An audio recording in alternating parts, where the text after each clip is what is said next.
जय माता की साथियों, नवरात्रों में जो भक्त श्रद्धा भक्ति से माँ भगवती की आराधना करता है तो माँ भगवती जगदम्बा उस भक्त के सभी कष्टों को हर लेती है और उसकी जो मनोकामनाएं होती हैं वह माँ भगवती की कृपा से पूर्ण होती है।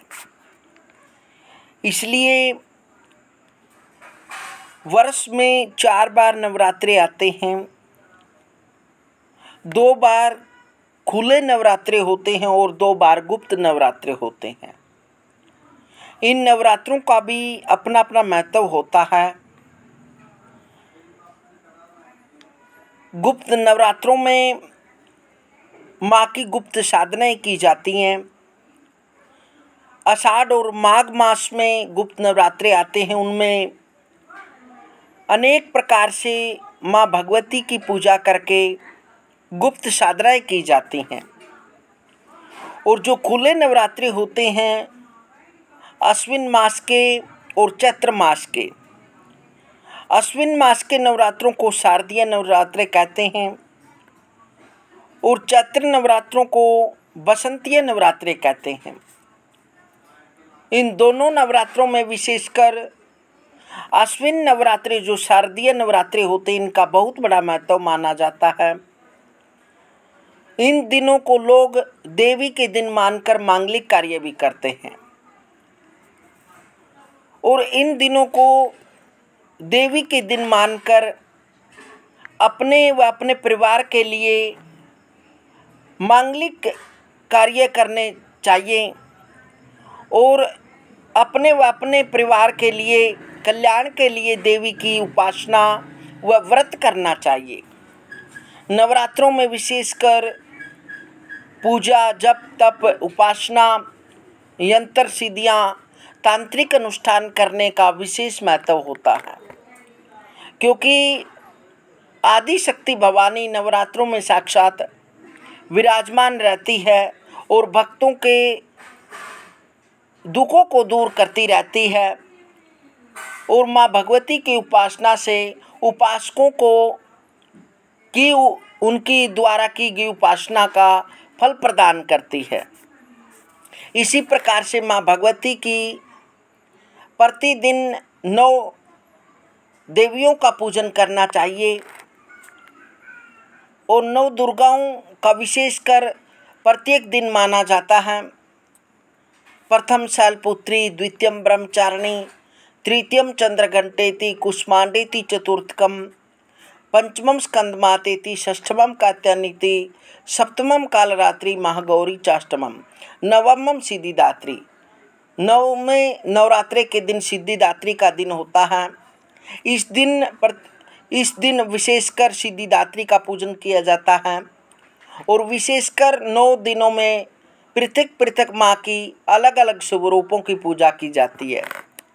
जो भक्त श्रद्धा भक्ति से माँ की पूजा करके उनको अनेक प्रकार से व्यंजनों का भोग लगाता है तो माँ उस भक्त पर प्रसन्न होती है और माँ की प्रतिमा के सामने बैठकर नवरात्र व्रत की कथा भी सुननी चाहिए।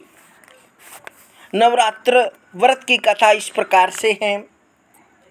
एक बार बृहस्पति जी ने ब्रह्मा जी से कहा, ब्रह्मन आप अत्यंत बुद्धिमान, सर्वशास्त्र और चारों वेदों को जानने वालों में श्रेष्ठ हैं। हे प्रभु, कृपा कर मेरा वचन सुनिए।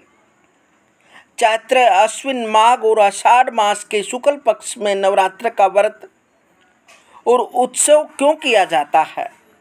हे भगवान, इस व्रत का फल क्या है? किस प्रकार करना उचित है और पहले इस व्रत को किसने किया, सो विस्तार पूर्वक बताइए। बृहस्पति जी का ऐसा प्रश्न सुनकर ब्रह्मा जी कहने लगे, बृहस्पति, प्राणियों का हित करने की इच्छा से तुमने बहुत ही अच्छा प्रश्न किया है। जो मनुष्य मनोरथ पूर्ण करने वाली दुर्गा महादेवी, सूर्य और नारायण का ध्यान करते हैं, वे मनुष्य धन्य हैं और वे मनुष्य अपनी ओर से धन्य हो जाते हैं। यह नवरात्र व्रत संपूर्ण कामनाओं को पूर्ण करने वाला है। इसके करने से पुत्र चाहने वाले को पुत्र, धन चाहने वाले को धन, विद्या चाहने वाले को विद्या और सुख चाहने वाले को सुख मिलता है। इस व्रत को करने से रोगी मनुष्य का रोग दूर हो जाता है और कारागार में पड़ा हुआ मनुष्य बंधन से छूट जाता है। मनुष्य की तमाम विपत्तियां दूर हो जाती हैं और उसके घर में संपूर्ण संपत्तियां आकर उपस्थित हो जाती हैं। बंध्या और काक बंध्या के इस व्रत करने से पुत्र हो जाता है। ऐसा कोई भी मनोरथ नहीं है जो समस्त पापों को दूर करने वाले इस व्रत के करने से सिद्ध नहीं हो सकता। जो मनुष्य इस अलभ्य ध्येय को पाकर भी नवरात्र का व्रत नहीं करता, वह माता पिता से हीन हो जाता है, अर्थात उसके माता पिता मर जाते हैं और वह अनेक दुखों को भोगता है। उनके शरीर में कुष्ठ हो जाता है और अंगहीन हो जाता है। उसके संतान उत्पत्ति नहीं होती। इस प्रकार वह मूर्ख अनेक दुख भोगता है। इस व्रत को न करने वाला निर्दयी मनुष्य धन और धान्य से रहित हो भूख और प्यास के मारे पृथ्वी पर घूमता है और गूंगा हो जाता है। जो सुहागिन स्त्री भूल से इस व्रत को नहीं करती है, वह पति से हीन होकर नाना प्रकार के दुखों को भोगती है। यदि व्रत करने वाला मनुष्य सारे दिन का उपवास न कर सके तो एक समय भोजन करे और इस दिन बांधुओं से नवरात्र व्रत की कथा श्रवण करें। ब्रह्मा जी ने आगे कहा, हे बृहस्पति, जिसने पहले इस महाव्रत को किया है उसका पवित्र इतिहास में तुम्हें सुनाता हूँ, तुम सावधान होकर सुनो। इस प्रकार ब्रह्मा जी के वचन सुनकर बृहस्पति बोले, हे ब्राह्मण, मनुष्यों को कल्याण करने वाले इस व्रत के इतिहास को मेरे लिए कहो, मैं सावधान होकर सुन रहा हूँ। आपकी शरण आए हुए मुझ पर कृपा करो। ब्रह्मा जी बोले, पीठित नाम के मनोहर नगर में एक अनाथ नाम का ब्राह्मण रहता था। वह भगवती दुर्गा का भगत था। उसके संपूर्ण सद्गुणों से युक्त मानो ब्रह्मा की सबसे पहली रचना हो। ऐसी यथार्थ नाम वाली सुमति नाम की एक अत्यंत सुंदर कन्या पैदा हुई। वह कन्या सुमति अपने घर में बालपन में अपनी सहेलियों के साथ क्रीड़ा करती हुई इस प्रकार बढ़ने लगी जैसे शुक्ल पक्ष में चंद्रमा की कला बढ़ती है। उसका पिता प्रतिदिन दुर्गा जी की पूजा और होम किया करता था। उस समय वह भी नियम से वहां उपस्थित होती थी। एक दिन वह सुमति अपनी सखियों के साथ खेलने लगी और भगवती के पूजन में उपस्थित नहीं हुई। उसके पिता को पुत्री की ऐसी असावधानी देखकर क्रोध आया और पुत्री से कहने लगा कि हे दुष्ट पुत्री, आज प्रभात से तुमने भगवती का पूजन नहीं किया। इस कारण मैं किसी कुष्ठी और दरिद्र मनुष्य के साथ तेरा विवाह करूंगा। इस प्रकार कुपित पिता के वचन सुनकर सुमति को बड़ा दुख हुआ और पिता से कहने लगी कि हे पिताजी, मैं आपकी कन्या हूँ, मैं आपकी सब तरह से अधीन हूँ, जैसी आपकी इच्छा हो वैसा ही करो। रोगी, कुष्ठी अथवा और किसी के साथ जैसी तुम्हारी इच्छा हो मेरा विवाह कर सकते हो। होगा वही जो मेरे भाग्य में लिखा है। मेरा तो इस पर पूर्ण विश्वास है। मनुष्य न जाने कितने मनोरथों का चिंतन करता है, पर होता वही है जो भाग्य में विधाता ने लिखा है। जो जैसा करता है उसको फल भी उस कर्म के अनुसार ही मिलता है, क्योंकि कर्म करना मनुष्य के अधीन है पर फल देव के अधीन है। जैसे अग्नि में पड़े हुए तृण आदि उसको अधिक प्रदीप्त कर देते हैं, उसी तरह अपनी कन्या के ऐसे निर्भयता से कहे हुए वचन सुनकर उस ब्राह्मण को अधिक क्रोध आया। तब उसने अपनी कन्या का एक कुष्ठी के साथ विवाह कर दिया और अत्यंत क्रुद्ध होकर पुत्री से कहने लगा कि जाओ जाओ, जल्दी जाओ, अपने कर्म का फल भोगो। देखे केवल भाग्य भरोसे पर रहकर क्या करती हो। इस प्रकार से कहे हुए पिता के कटु वचनों को सुनकर सुमति अपने मन में विचार करने लगी कि अहो, मेरा बड़ा दुर्भाग्य है जिससे मुझे ऐसा पति मिला।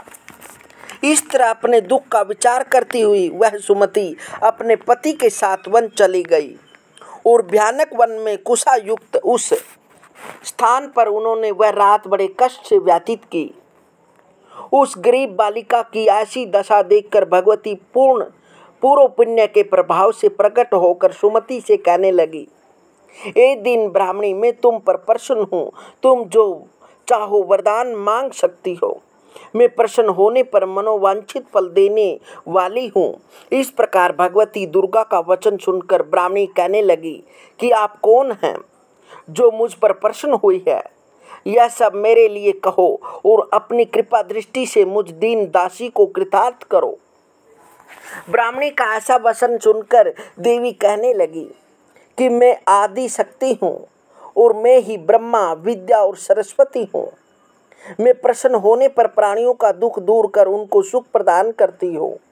हे ब्राह्मणी, मैं तुम पर तेरे पूर्व जन्म के पुण्य के प्रभाव से प्रसन्न हूँ। तुम्हारे पूर्व जन्म का वृतांत सुनाती हूँ, ध्यान पूर्वक सुनो। तू पूर्व जन्म में निषाद भील की स्त्री थी और अति पतिव्रता थी। एक दिन तेरे पति निषाद ने चोरी की। चोरी करने के कारण तुम दोनों को सिपाहियों ने पकड़ लिया और ले जाकर जेल खाने में कैद कर दिया। उन लोगों ने तेरे को और तेरे पति को भोजन भी नहीं दिया। इस प्रकार नवरात्र के दिनों में तुमने न तो कुछ खाया और न जल ही पिया, इसलिए 9 दिन तक नवरात्र का व्रत हो गया। हे ब्राह्मणी, उन दिनों में जो व्रत हुआ है उस व्रत के प्रभाव से प्रसन्न होकर तुम्हें मनवांछित वस्तु दे रही हूँ। तुम्हारी जो इच्छा हो सो मांगो। इस प्रकार दुर्गा के कहे हुए वचन सुनकर ब्राह्मणी बोली कि अगर आप मुझ पर प्रसन्न हो तो हे दुर्गे, आपको प्रणाम करती हूँ। कृपा करके मेरे पति के कोढ़ को दूर करो। देवी कहने लगी कि उन दिनों में जो तुमने व्रत किया था उस व्रत के एक दिन का पुण्य अपने पति का कोढ़ दूर होने के लिए अर्पण करो। मेरे प्रभाव से तेरा पति कोढ़ से रहित और सोने के समान शरीर वाला हो जाएगा। ब्राह्मणी बोली। इस प्रकार देवी का वचन सुनकर वह ब्राह्मणी बहुत प्रसन्न हुई और पति का निरोग करने की इच्छा से ठीक है ऐसा बोली जब तक उसके पति का शरीर भगवती दुर्गा की कृपा से कुष्ठहीन होकर अति कांति युक्त हो गया, जिसकी कांति के समान चंद्रमा की कांति भी अक्षीण हो जाती है। वह ब्राह्मणी पति की मनोहर देह को देखकर देवी को अति पराक्रम वाली समझकर स्तुति करने लगी कि हे दुर्गे, आप दुर्गत को दूर करने वाली, तीनों जगत कष्ट संताप हरने वाली, समस्त दुखों को दूर करने वाली, रोगी मनुष्य को निरोग करने वाली, प्रसन्न होने पर मनोवांछित वस्तु देने वाली और दुष्ट मनुष्य का नाश करने वाली हो। तुम ही सारे जगत की माता और पिता हो। हे अम्बे, मुझ अपराध रहित अबला का मेरे पिता ने कुष्ठी के साथ विवाह कर मुझे घर से निकाल दिया। उसकी निकाली हुई पृथ्वी पर घूमने लगी। आपने ही मेरा इस आपत्ति रूपी समुद्र से उद्धार किया है। हे देवी, आपको प्रणाम करती हूँ, मुझ दिन की रक्षा करो। ब्राह्मणी ब्रह्मा जी बोले कि ये बृहस्पति। इसी प्रकार उस सुमति ने मन से देवी की बहुत स्तुति की। उससे की हुई स्तुति सुनकर देवी को बहुत संतोष हुआ और ब्राह्मणी से कहने लगी कि हे ब्राह्मणी, तुम्हारे उद्दालक नामक एक अति बुद्धिमान, धनवान, कृतिवान और जितेंद्रिय पुत्र शीघ्र ही होगा। ऐसा कहकर वह देवी उस ब्राह्मणी से फिर कहने लगी कि हे ब्राह्मणी, और जो कुछ तेरी इच्छा हो वही मनोवांछित वस्तु मांग सकती हो। ऐसा भगवती दुर्गा का वचन सुनकर सुमति बोली कि हे भगवती दुर्गे, अगर आप मेरे ऊपर प्रसन्न हो तो कृपा कर मुझे नवरात्रि व्रत विधि बताइए। हे दयावती, जिस विधि से नवरात्र व्रत करने से आप प्रसन्न होती हैं उस विधि और उसके फल का मेरे लिए विस्तार से वर्णन करें। इस प्रकार ब्राह्मणी के वचन सुनकर दुर्गा कहने लगी कि हे ब्राह्मणी, मैं तुम्हारे लिए संपूर्ण पापों को दूर करने वाली नवरात्र व्रत विधि को बतलाती हूँ, जिसको सुनने से तमाम पापों से छुटकर मोक्ष की प्राप्ति हो जाती है। तुम ध्यान से सुनो। आश्विन मास के शुक्ल पक्ष की प्रतिपदा से लेकर 9 दिन तक विधि पूर्वक व्रत करें। यदि दिन भर का व्रत न कर सके तो एक समय का भोजन करें। पढ़े लिखे ब्राह्मणों से पूछकर घट स्थापन करें और वाटिका बनाकर उसको प्रतिदिन जल से सींचें। महाकाली, महालक्ष्मी और महासरस्वती की मूर्तियां बनाकर उनकी नित्य विधि सहित पूजा करें और पुष्पों से विधि पूर्वक अर्घ दे। बिजोरा के फल से अर्घ देने से रूप की प्राप्ति होती है। जाय फल से कीर्ति, दाख से कार्य की सिद्धि होती है। आंवले से सुख प्राप्त होता है और केले से आभूषण की प्राप्ति होती है। इस प्रकार फलों से अर्घ देकर यथाविधि हवन करें। खांड, घी, गेहूँ, शहद, जौ, तिल, बिंब, नारियल, दाख और कदम इनसे हवन करें। गेहूँ से होमन करने से लक्ष्मी की प्राप्ति होती है। खीर व चंपा के पुष्पों से धन और पत्तों से तेज और सुख की प्राप्ति होती है। आंवले से कीर्ति और केले से पुत्र प्राप्त होता है। कमल से राज समान और दाखों से सुख संपत्ति की प्राप्ति होती है। खांड, घी, नारियल, शहद, जौ और तिल इनसे तथा फलों से होम करने से मनोवांछित वस्तु की प्राप्ति होती है। व्रत करने वाला मनुष्य इस विधान से होम कर आचार्य को अत्यंत नम्रता के साथ प्रणाम करे और यज्ञ की सिद्धि के लिए उसे दक्षिणा दे। इस महाव्रत को पहले बताई हुई विधि के अनुसार जो कोई करता है उसके सब मनोरथ सिद्ध हो जाते हैं। इसमें तनिक भी संशय नहीं है। इन 9 दिनों में जो कुछ दान आदि दिया जाता है उसका करोड़ों गुना फल मिलता है। इस नवरात्र के व्रत करने से ही अश्वमेघ यज्ञ का फल मिलता है। हे ब्राह्मणी, इस संपूर्ण कामनाओं को पूर्ण करने वाले उत्तम व्रत को तीर्थ, मंदिर अथवा घर में ही विधि विधान के अनुसार करें। ब्रह्मा जी आगे बोले, बृहस्पति, इस प्रकार ब्राह्मणी को व्रत की विधि और फल बताकर देवी अंतर्ध्यान हो गई। जो मनुष्य या स्त्री इस व्रत को भक्ति पूर्वक करता है वह इस लोक में सुख पाकर अंत में दुर्लभ मोक्ष को प्राप्त होता है। हे बृहस्पति, यह दुर्लभ व्रत का महत्व मैंने तुम्हारे लिए बतलाया है।